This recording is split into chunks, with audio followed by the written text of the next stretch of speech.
So, before we sign off, does anyone have any thoughts, concerns, interpretive dances, jingles? I got them in the wrong order this week. That's fine. I don't even know what they are.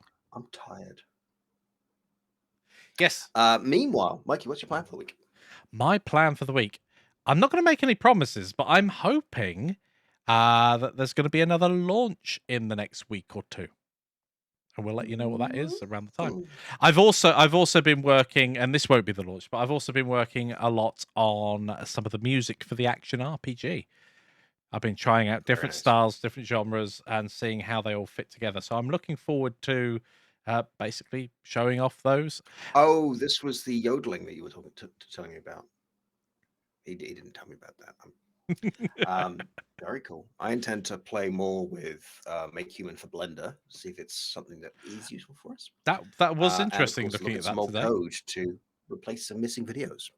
Dun dun dun. Awesome. Meow, meow, meow. Oh, and play with God of 4. Is Alpha 16 out yet? Is on Alpha 15 now. I don't know. I don't think so. I think it's every 2 weeks. No, it doesn't look like. But I want it now. I'm fed up of waiting for. I want it all. I want want it it now. all. How's A15? Alpha 15, very good. I need to figure out how retargeting animations work because I haven't really looked at that yet, but it's really cool. Yeah. Because Mikey and I have been talking for a while about, okay, so if we want to make different size characters, we can't reuse the animations because the rig doesn't, you can't scale an animation rig. Yeah. Because it's using positional information. And if you change the positions, you break the animation. You end up with Spaghetti Boy because all of the. Right. Like Yeah. it just doesn't know what it's doing. Like it's applying, take your last position and rotate by 15 degrees along this axis and then move by this on the Z. And then you've changed where those are. Yeah. And it doesn't work. But if you can retarget them, Yes, suddenly it's a lot more interesting. Yeah, we want to be able to reuse things as much as possible. Of course, one of the solutions is you make a unique rig and unique animations for every different type of character.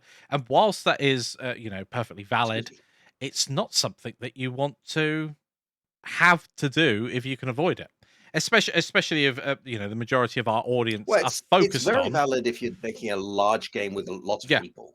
but Right? most of If you our have a audience department of aren't people doing that. doing characters and the department of people doing animation. Right. Like if it's just you, being able to reuse the rig is a great idea. Yeah. Yes, and as Dad says there, I wonder if their retargeting will use some sort of driver mechanics in Blender. It looks like it does use something in the background, and the way that they've done it, I think it will mean that you still have to have bones named the same. That's important, but it does the appropriate scale and rotation resetting that's required. I will have a play and let you know. Yeah. A Mixamo is a great way of approaching animations. Unfortunately, we can't give you Mixamo animations any way, shape, or Yeah, I form. mean, Mixamo is fantastic if you're doing like a solo dev game, but if you want to provide course materials, you can't use Mixamo. It's against the terms and conditions. Yeah. And one of the things that we've learned about Mixamo is occasionally you get too much animation data and then your character files end up massive because all of that information is baked in.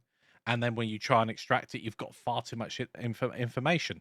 Ultimately, you can cut down the amount of keyframes and also the number of bones. It is very specific, the number of bones you have. But if you've got simplistic characters, you don't need all of the bones. So I'm just enjoying the way you say massive.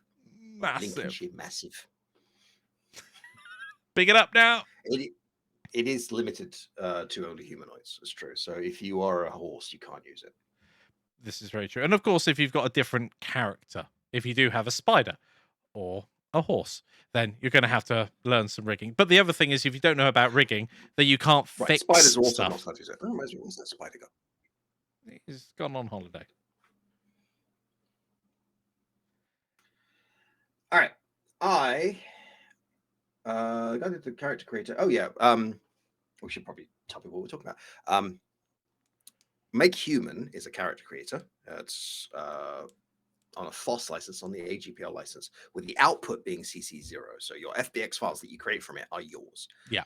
They've released an alpha of Make Human for Blender as a plugin, which just sits in your blender and does it all and applies a rig. And do you want to rigify it? And it's really cool. Yeah. It's Probably not. It's incredibly useful. For I've only played for it for literally 15 minutes. It looks very useful if you want a fully rigged humanoid character with fingers and everything. Yeah. Again, we looked at it in all seriousness. Could we use this as an entry point and then modify it and move back from there?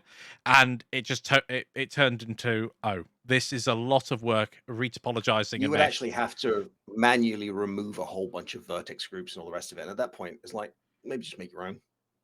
Yeah, it would definitely be quicker in that case. All right. I need to eat something. Hom nom nom. Thank you everybody for tuning nom. in this week. It's been great to see you. And we Yes, will be back next week. Next week is update week. It's Toucan Talk. Awesome. Canopy chat. Yes. Thanks everybody for joining us, and see you next week. Bye. Bye. Press it. Now I'm getting there. Press it. I'm getting there. Bye. Press it.